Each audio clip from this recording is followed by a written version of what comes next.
ಹೇಳ್ತಾ ಇದ್ವಿ ನಾವು ಈ ರೇಣುಕಾಸ್ವಾಮಿ ಕೇಸ್ನಲ್ಲಿ ಹೇಗೆ ದರ್ಶನ್ ಅಂಡ್ ಗ್ಯಾಂಗ್ನ ನೆರವಿಗೆ ಬರೋದಕ್ಕೆ ಹೋಗಿ 3 ಜನ ಸಿಕ್ಕಾಕೊಂಡ್ರು ಅಂತ. ಇಡೀ ಕೇಸ್ನ ದಿಕ್ಕೆ ಸಹಜವಾಗಿ ಬದಲಾಗುತ್ತೆ.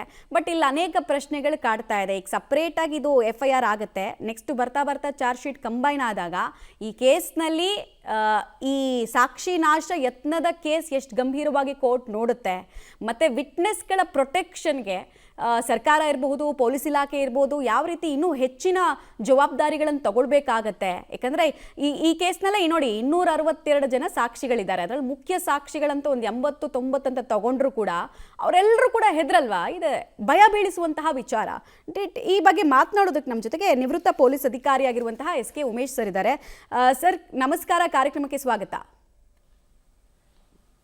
ನಮಸ್ಕಾರ ಮೇಡಮ್.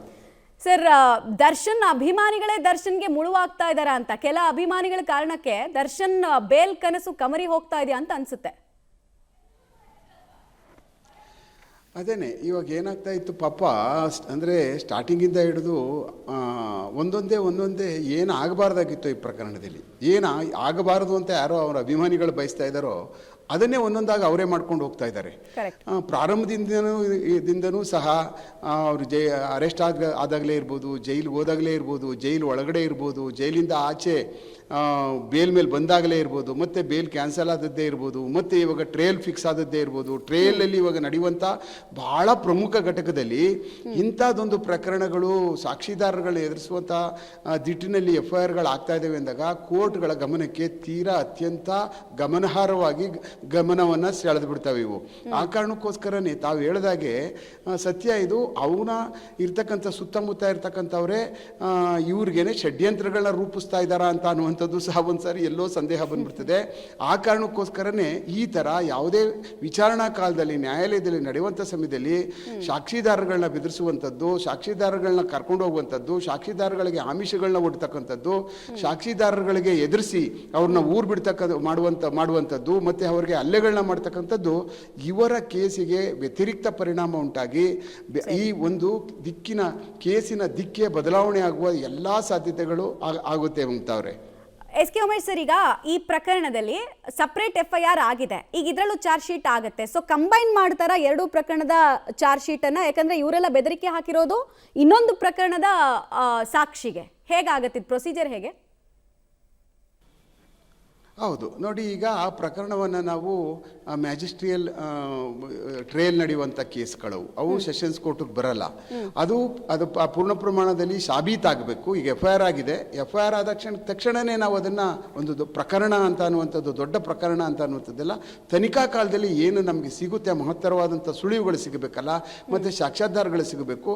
ಅದು ಸಿಕ್ಕಂತೆ ನಾವು ಅದಕ್ಕೊಂದು ಸಾಕ್ಷಿಗಳನ್ನ ಜೋಡಣೆ ಮಾಡಿ, ಮತ್ತು ಸೈಬರ್ ಫೋರೆನ್ಸಿಕ್ನಿಂದನೂ ಸಹ ಹಲವಾರು ಇದಕ್ಕೆ ಬೇಕಾಗ್ತವೆ, ಅದನ್ನು ಸಹ ಪಡೆದು ಸಾಕ್ಷಿಗಳ ವಿಚಾರಣೆ ಮಾಡಿ ಕೂಲಂಕುಷವಾಗಿ ಅದನ್ನು ಒಂದು ಚಾರ್ಜ್ ಶೀಟ್ನ ಮ್ಯಾಜಿಸ್ಟ್ರೇಟ್ ಮುಂದೆ ಕನ್ಸರ್ನ್ ಕೋರ್ಟ್ ಮುಂದೆ ಅದನ್ನು ತಗೊಂಡೋಗಿ ಹಾಕ್ತಾರೆ.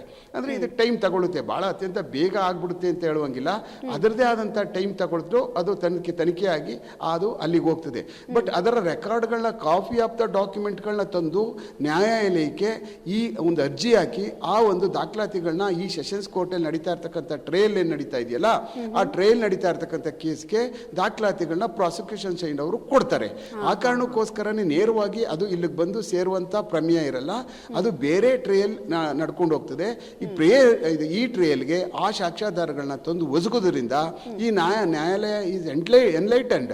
ಏನು ಈ ಥರ ಎಲ್ಲ ನಡೀತಾ ಇದೆಯಲ್ಲ, ಪ್ರತಿ ಸಾರಿನೂ ಪ್ರತಿ ಸ್ಟೇಜಲ್ಲೂ ಏನಾದರೂ ಒಂದು ಆಗ್ತಾ ಇದೆಯಲ್ಲ ಇದರೊಳಗಡೆ ಅಂತೇಳಿ ನ್ಯಾಯಾಲಯಗಳು ಅತ್ಯಂತ ಹೆಚ್ಚಿಗೆ ಸೂಕ್ಷ್ಮವಾಗಿ ಪರಿಗಣನೆ ಮಾಡೋದಕ್ಕೆ ಹೊರಡ್ತಾರೆ.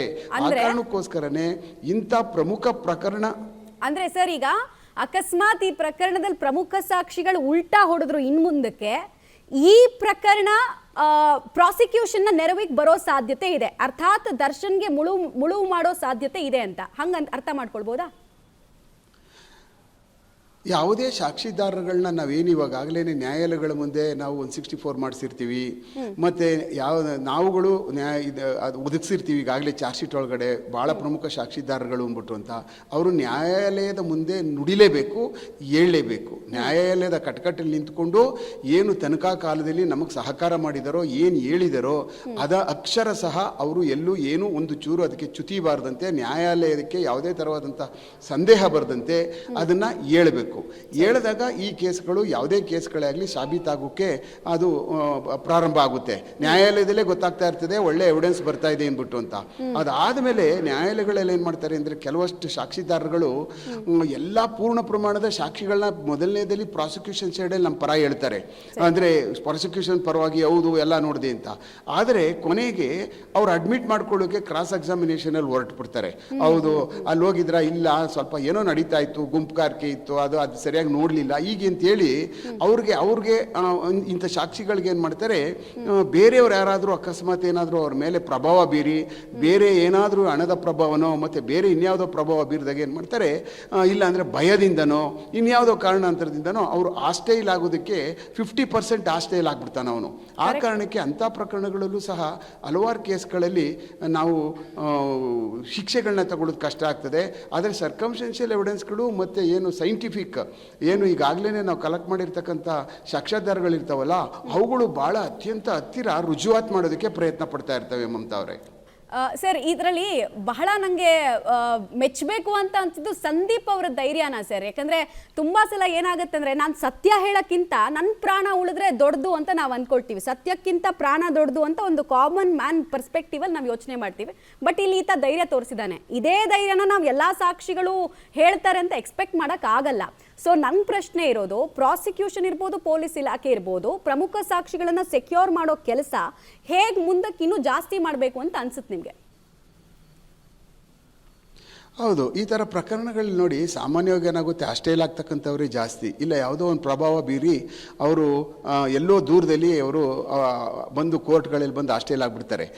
ಅಂಥ ಪ್ರಕರಣಗಳೇ ನಾವು ನೋಡಿದ್ದೀವಿ. ಸಾಮಾನ್ಯವಾಗಿ ನೋಡಿ, ರೌಡಿಗಳ ಕೊಲೆ ಕೇಸ್ಗಳಲ್ಲಿ ಯಾರೂ ಧೈರ್ಯವಾಗಿ ಬಂದು ಒಂದೇ ಒಂದು ಪ್ರಕರಣದಲ್ಲಿ ಸಾಕ್ಷಿಗಳನ್ನ ನುಡಿದಿದ್ದ ನನ್ನ ಒಂದು 31ನೇ ಒಂದು ಸರ್ವೀಸಲ್ಲಿ ನೋಡಲೇ ಇಲ್ಲ ನಾನು. ಯಾಕೆಂದರೆ ಅಂಥ ಥ್ರೆಟ್ಗಳು ಕೊಡುವಂಥದ್ದು ಮತ್ತು ನ್ಯಾಯಾಲಯಕ್ಕೆ ಅವ್ರನ್ನ ಬರದೇ ಇರೋ ಥರ ಮಾಡುವಂಥದ್ದು, ಮತ್ತು ಅಡ್ರೆಸ್ಗಳನ್ನೇ ಖಾಲಿ ಮಾಡ್ಕೊಂಡು ಹೋಗ್ಬಿಡ್ತಾರೆ. ಪೊಲೀಸರು ಅವ್ರಿಗೆ ಸಮ್ಮನ್ಸ್ ಕೋರ್ಟ್ ಜಾರಿ ಮಾಡಿದಂತಹ ಸಮ್ಮನ್ಸ್ಗಳನ್ನೇ ನಾವು ಜಾರಿ ಮಾಡೋಕ್ಕಾಗೋದಿಲ್ಲ, ಆ ಥರ ಮಾಡಿ ಇಟ್ಬಿಡ್ತಾರೆ. ನಮ್ಮ ಕೈಗೆ ಸಿಗೋದಿಲ್ಲ, ಅವರು ಅದೆಲ್ಲೋ ದೂರ ಕಳಿಸ್ಕೊಟ್ಬಿಡ್ತಾರೆ. ಹಾಗೆ ನಾವುಗಳು ರೌಡಿಗಳ ವಿರುದ್ಧವಾದಂಥ ಇದನ್ನು ಕೇಸ್ಗಳನ್ನ ನಾವು ಇದುವರೆಗೂ ಜಾಸ್ತಿ ಬಂಧಿಸೋದ್ರಿಂದ, ಜೈಲಿಗೆ ಕಳಿಸೋದ್ರಿಂದ ನಾವು ನೋಡಿದ್ದೀವಿ. ಆದರೆ ಇಂಥ ಪ್ರಕರಣದಲ್ಲಿ ಇದು ಸಾಮಾನ್ಯವಾಗಿ ಏನಾಗ್ತಿದೆ ಅಂತಂದರೆ, ಎಲ್ಲರೂ ಅಂದ್ಕೊಬಿಟ್ಟಿದ್ರು, ಅಯ್ಯೋ ಏನೋ ಸಾಕ್ಷಿದಾರಗಳನ್ನ ಹಾಕ್ಸ್ಕೊಬಿಟ್ಟವ್ರೆ, ಏನು ನಾಳೆ ಕೋರ್ಟಿಗೆ ಬಂದುಬಿಟ್ಟು ಎಲ್ಲ ಉಲ್ಟಾ ಹೊಡೆದು ಬಿಡ್ತಾರೆ, ನನ್ನ ಲೆಕ್ಕದಲ್ಲಿ ಏನು ಆಗಲ್ಲ ಇದು ಅಂತ ಅನ್ನುವಂಥ ಎಲ್ಲ ಒಂದು ಇದರಲ್ಲಿ ಪರಿಧಿನಲ್ಲಿ ಯೋಚನೆ ಮಾಡ್ತಾ ಇದ್ರು. ಆದರೆ ಈ ಪ್ರಕರಣದಲ್ಲಿ ಹೊಸ ತಿರುವು ಅಂದರೆ, ಈಗ ನನ್ನನ್ನು ಎದುರಿಸ್ತಾ ಇದ್ದಾರೆ, ನಾನು ಕೋರ್ಟ್ಗೆ ಬರಬೇಡಿ ಅಂತ ಹೇಳ್ತಾ ಇದ್ದಾರೆ, ಕೋರ್ಟ್ ಒಳಗಡೆ ಉಲ್ಟಾ ಮಾತಾಡಬೇಕು ನ್ಯಾಯಾಲಯದ ಮುಂದೆ ಅಂತ ಹೇಳ್ತಾ ಇದ್ದಾರೆ ಅಂತ ಅನ್ನುವಂಥ ಧೈರ್ಯ ಮಾಡಿ ಒಂದು FIR ದಾಖಲು ಮಾಡುವಂಥದ್ದು ಇದೆಯಲ್ಲ, ಅದು ಅತ್ಯಂತ ಸ್ವಾಭಿಮಾನಿಗೆ ಮಾತ್ರ ಸಾಧ್ಯ ಆಗ್ತದೆ. ಮತ್ತು ಅದನ್ನು ಅತ್ಯಂತ ಚಾಕುಚಕ್ಯತೆಯಿಂದ ಪೊಲೀಸರುಗಳು ಅದನ್ನು ಏನಾದರೂ ಪ್ರಭಾವ ಯಾರ ಕಡೆಯಿಂದ ಆದರೂ ಆಗಿದೆಯಾ ಅಂತ ಅನ್ನುವಂಥದ್ದು ಅಕಸ್ಮಾತ್ ಎರಡೂ ಕಡೆ ಮಾಡಬೇಕು ನಾವು. ಒಂದು FIR ಮಾಡೋದಕ್ಕೆ ಯಾರಾದರೂ ಪ್ರಚೋದನೆ ಮಾಡಿ ಎದುರಿಸ್ತಾ ಇದ್ದಾರಾ, ಒಂದು ಬೇರೆಯವ್ರು ಇನ್ಯಾರಾದರೂ ಅವ್ರನ್ನ ಎದುರಿಸಿ ನೀನು ಬರಬೇಡ ಅಂತ ಹೇಳ್ತಾ ಇದ್ದಾರೆ ಅಂತ ಅನ್ನುವಂಥ ಇದು ದ್ವಿಮುಖ ನಾವು ಅದನ್ನು ಯೋಚನೆ ಮಾಡಬೇಕಾಗ್ತದೆ. ಯಾಕೆಂದರೆ ನ್ಯಾಯಾಲಯಕ್ಕೆ 100ಕ್ಕೆ 100ರಷ್ಟು ಅದು ಸರಿಯಾದಂಥ ಸಾಕ್ಷಿಗಳನ್ನ ಒದಗಿಸಿ ಈ ಪ್ರಕರಣದಲ್ಲಿ ಸಾಕ್ಷಿಗಳನ್ನ ನಾವು ವಿಚಾರಣೆಗಳು ಮಾಡಿ ಎಲ್ಲವನ್ನ ತಿಳ್ಕೊಂಡು ಚಾರ್ಜ್ ಶೀಟ್ ಹಾಕಬೇಕಾಗ್ತದೆ ಮಮತಾ ಅವರೇ. ಸರ್, ಹಾಗೆ ಸಂಪರ್ಕದಲ್ಲಿರಿ ಸರ್. ವಾಪಸ್ ಬಂದೆ, ಒಂದು ಸಣ್ಣ ಬ್ರೇಕ್ನ ಸಮಯ. ಈ ಪ್ರಕರಣದ ದಿಕ್ಕು ಬದಲಾಗುತ್ತೆ ಅನ್ನೋದು SK ಉಮೇಶ್ ಅವರ ಅಭಿಪ್ರಾಯ ಆಗಿತ್ತು.